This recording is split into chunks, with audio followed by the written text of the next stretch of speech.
En Daniel capítulo 8 siguen las visiones apocalípticas. Nos encontramos con más animales raros y más escenas impresionantes. ¿Por qué tanta insistencia? Bueno, el Espíritu Santo y los escritores de todos estos mensajes consideran crucial que el pueblo de Dios entienda bien la visión de la historia desde el punto de vista de Dios. Profetas como Daniel previeron que el curso de la historia humana, en el curso de esa historia, vendrían tiempos turbulentos, peligrosos, desconcertantes. El plan de Dios es a largo plazo. Una humanidad esclavizada por el pecado no se redime de la noche a la mañana. Recordemos la trama central de todos los sueños y las visiones y las narrativas de este libro, de Daniel. Los poderosos del mundo procuran a toda costa aumentar su poder y su riqueza, no importa cómo lo puedan alcanzar. Con frecuencia, en su afán, se oponen a los propósitos de Dios y tratan injustamente al pueblo de Dios. Los fieles sufren y son tentados a acomodarse a las exigencias y las expectativas de los poderosos. Pero si permanecen fieles a Dios, Dios intervendrá y les dará una victoria definitiva, rotunda, total.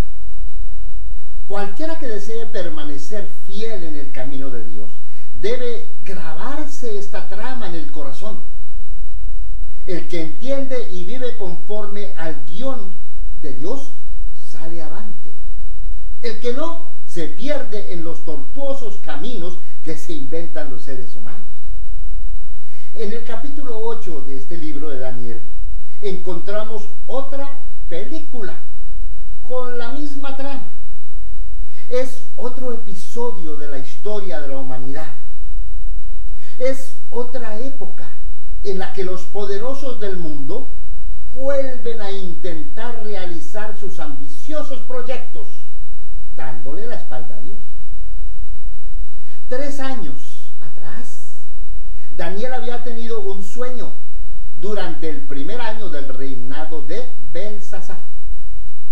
Belsasar había comenzado a reinar junto con Nabonido, acuérdense ustedes, el hijo de Nabucodonosor, en el año 553 a.C. Así que ahora estamos por ahí más o menos en el año 550 a.C. Es más o menos el tiempo en el que Ciro empezó a conformar el imperio medo-persa. Hay rumores de guerras y los tiempos son inciertos. Nabonido está tratando de hacer alianzas con Lidia y con Egipto para hacerle frente al nuevo imperio emergente. Daniel es ya una persona mayor, por ahí de unos 70 años más o menos, pero se mantiene fiel a los propósitos de Dios. Tanto el sueño en el capítulo 7 como la visión en este capítulo, el capítulo 8, ocurren antes de los sucesos narrados en el capítulo 6 de Daniel. Belsasar y Nabonido todavía están en el poder sobre el imperio babilónico. Pero Daniel, fiel a la verdad, ni adula ni le da falsas esperanzas a los poderosos de Babilonia. El imperio de Babilonia va a caer y lo sucederán 3 imperios más. Entonces, como lo había visto ya Nabucodonosor en su sueño, durante el 4.º reino, Dios sobrenaturalmente establecería su reino en la tierra. Según el versículo 2 de Daniel capítulo 8, Daniel se encuentra en la ciudad de Susa, en la provincia de Elam, junto al río Ulá. Susa está ubicada más o menos a unas 200 millas al oriente de Babilonia y unas 150 millas al norte del Golfo Pérsico.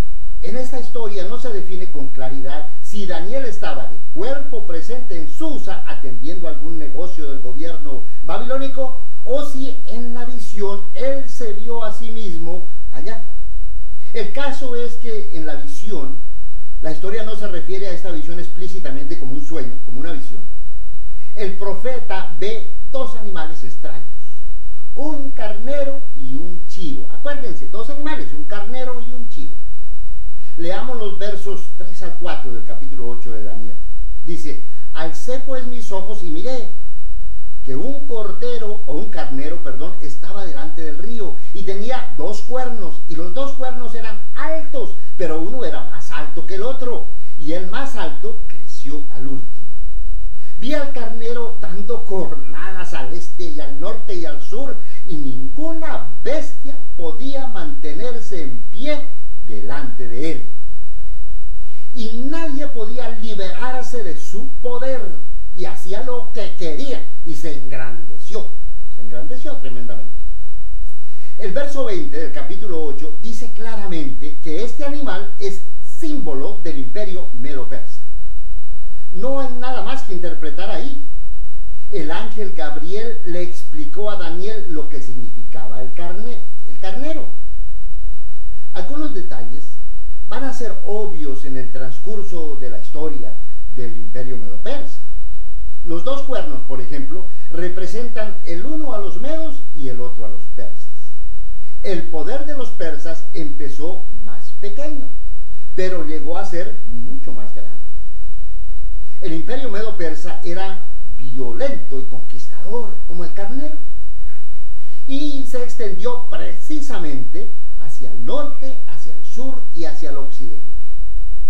Ninguna otra bestia o imperio pudo mantenerse en pie frente a él. El mensaje de Daniel en estos días de Belsasar eran malas noticias para los poderosos de Babilonia. A pesar de su poderoso ejército, su ciudad amurallada y las alianzas que Nabonido quería establecer con otros pueblos poderosos, fuertes como Egipto, el imperio babilónico no iba a poder resistir la conquista por parte de los medos y de los persas. ¿Saben qué? Dios es el que dirige la historia, y ya estaba decidido que los medo-persas triunfarían sobre los babilonios. Estando el carnero en su pleno vigor, aparece en la visión un chivo extraño. Vamos a leer los versículos 5 al 8. Dice ahí: al estar yo observando, vi que un macho cabrío venía del occidente sobre la superficie de toda la tierra sin tocar el suelo. Y el macho cabrío tenía un cuerno prominente entre los ojos. Y se dirigió al carnero que tenía los dos cuernos y que yo había visto parado delante del río, y lo acometió con la furia de su poder. Y lo vi venir junto al carnero enfurecido contra él, e hirió al carnero y le rompió los cuernos. Y el carnero no tenía fuerza para mantenerse en pie delante de él, y lo arrojó en tierra y lo pisoteó, y no hubo nadie que librara al carnero de su poder. El macho cabrío se engrandeció sobremanera, pero en cuanto llegó a ser poderoso, el gran cuerno se rompió, y en su lugar llegaron a aparecer 4 cuernos prominentes hacia los 4 vientos del cielo. En los versos 21 al 22, el ángel Gabriel nuevamente le dice a Daniel lo que significa el chivo. Vamos a leerlo. Dice ahí que el macho cabrío peludo representaba al reino de Grecia, y su cuerno grande que está entre sus ojos es el primer rey. Y el cuerno roto y los 4 cuernos que salieron de su lugar representan 4 reinos que se levantarán de su nación, pero no con el mismo poder, no con su poder. El chivo es Grecia y el cuerno largo es Alejandro Magno. Alejandro Magno fue uno de los estrategas militares más sobresalientes de toda la historia humana. Nació en el año 356 a.C. Era hijo del gran conquistador Felipe de Macedonia. Felipe de Macedonia había logrado unir a los macedonios y a los griegos y se preparaba para atacar a los persas, cuando lo mataron. Felipe fue asesinado en octubre del año 336 a.C. en Egeo, la antigua capital del reino de Macedonia. La corte se había reunido allí para celebrar el matrimonio de Alejandro I de Epiro y Cleopatra de Macedonia, que era la hija de Felipe, de su cuarta esposa, Olimpias. Mientras el rey ingresaba sin protección al teatro de la ciudad, fue asesinado por Pausanias, uno de sus 7 guardaespaldas. Alejandro el Magno había sido educado por el famoso Aristóteles y tenía solamente unos 20 años cuando en el año 386 sucedió a su padre como rey. Un año después lanzó su ataque contra los persas. Alejandro Magno conquistó la mayor parte del mundo conocido entonces, haciendo de Grecia el imperio más grande de toda la tierra. Pero en la cima de su grandeza, el gran conquistador murió. Regresando a Babilonia de sus viajes al oriente, le sobrevino una intensa fiebre. Algunos historiadores dicen que probablemente era la malaria.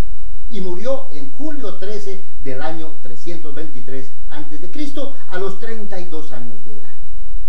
No importa qué tanto poder o riqueza acumulen los seres humanos, todo termina en la muerte. Somos mortales y la esperanza verdadera está en Dios, quien es el único que da la vida eterna. Alejandro el Grande expandió la cultura griega por todo el mundo.